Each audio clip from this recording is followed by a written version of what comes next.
আজকে এই শুকনো ফুলকপির রেসিপিটা তোমাদের কীরকম লাগলো তোমরা অবশ্যই বলবে। তো এই রেসিপিটা বানানোর জন্য তোমরা সম্পূর্ণ পুরো ভিডিওটা দেখো আর আমার পাশে থাকো। চলো আজকে এই রেসিপিটা বানানো যাক। নমস্কার বন্ধুরা, আজকে আমি আবার একটা নতুন রেসিপি নিয়ে এসেছি। এটা হয়তো তোমরা অনেকেই জানো। আজকে আমি বানাবো ফুলকপি শুকনো দিয়ে আর পুঁটি মাছ দিয়ে রেসিপিটা। তো পুরো ভিডিওটা তোমরা অবশ্যই দেখবে। চলো ফুলকপি শুকনোটা আমি তোমাদের দেখাই। আগে থাকতে আমি জলে ভিজিয়ে রেখেছি, এ দেখো। আমি শুকনো ফুলকপিটাকে জলে আগে থাকতেই ভিজিয়ে রেখেছি। এটা আমি একটু জলেতে ফুটিয়ে নেব। জলটা গরম হয়ে গেছে, এর মধ্যে কপিগুলো আমি দিয়ে দেবো।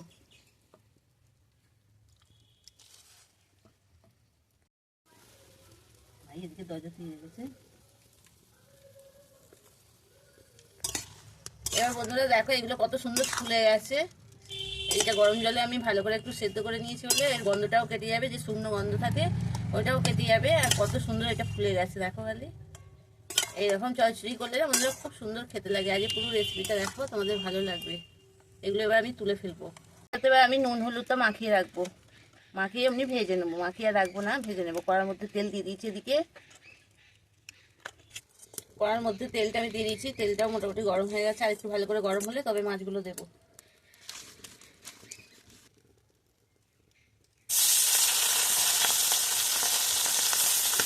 অল্প অল্প করে ভেজে নিই।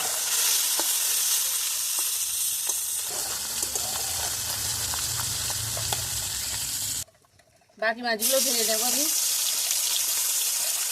আমি পিষে নেবো। এখানে আদা রসুন আর দুটো লঙ্কা নিয়েছি, এগুলো আমি এক একে পিষে নেবো।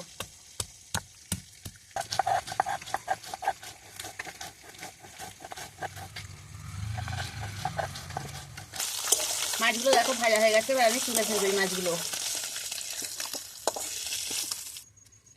শুকনো লঙ্কা, তেজপাতা আর অল্পটা কিছু পাঁচ ফোড়ন দিয়ে দিলাম ফোড়ন।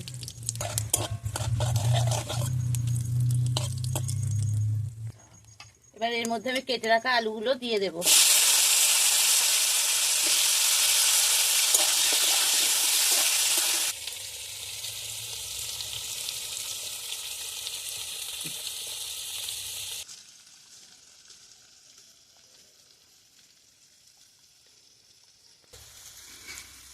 এর মধ্যে এবার আমি পেঁয়াজগুলো দিয়ে দেবো। আলুগুলো ভাজা হয়ে গেছে।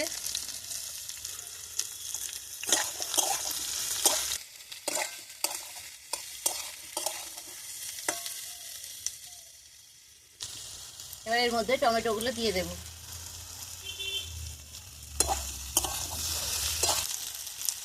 লবণ স্বাদ মতন, হলুদ,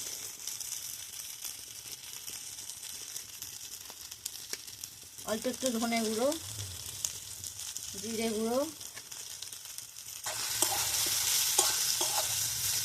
এবার বাটনা বাটাটা দিয়ে দিলাম, লঙ্কা রসুন আর আদা বাটাটা এর মধ্যে এবার দিয়ে আমি ভালো করে কষে নেব। 2 চামচ চিনি দিয়ে দেবো, ছোটো চামচের। আর এর মধ্যে আমি কপিটা ঢেলে দেবো। ভালো করে আমি কষে নেব কপিটা।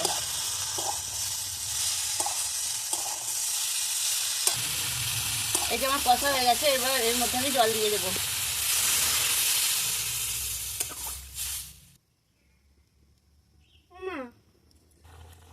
কিছুটা কাঁচা লঙ্কা আরও এর মধ্যে দিয়ে দিলাম। এবার মাছগুলো ঢেলে দেবো। এর মধ্যে অল্প একটু সর্ষে বাটা দিয়ে দেবো, গ্রেভিটা আরো সুন্দর হবে।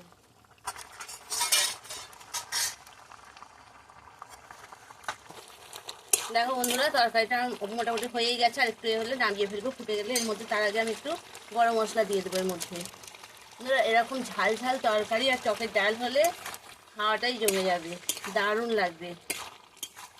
এর সাথে টকের ডাল হলে আজকে আমি সেটাই অবশ্য করবো, আমরা দিয়ে পাকা আমরা দিয়ে টকের ডাল। সেটা তোমাদের দেখাচ্ছি না, আজকে শুধু আমি ফুলকপির রেসিপিটাই তোমাদের দেখাচ্ছি।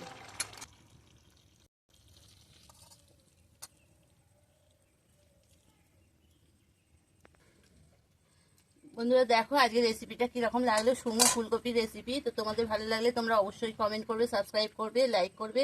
আর পাশে থেকেও আমিও তোমাদের পাশে আছি। সম্পূর্ণ ভিডিওটা দেখার জন্য অসংখ্য তোমাদের ধন্যবাদ। তো টাটা।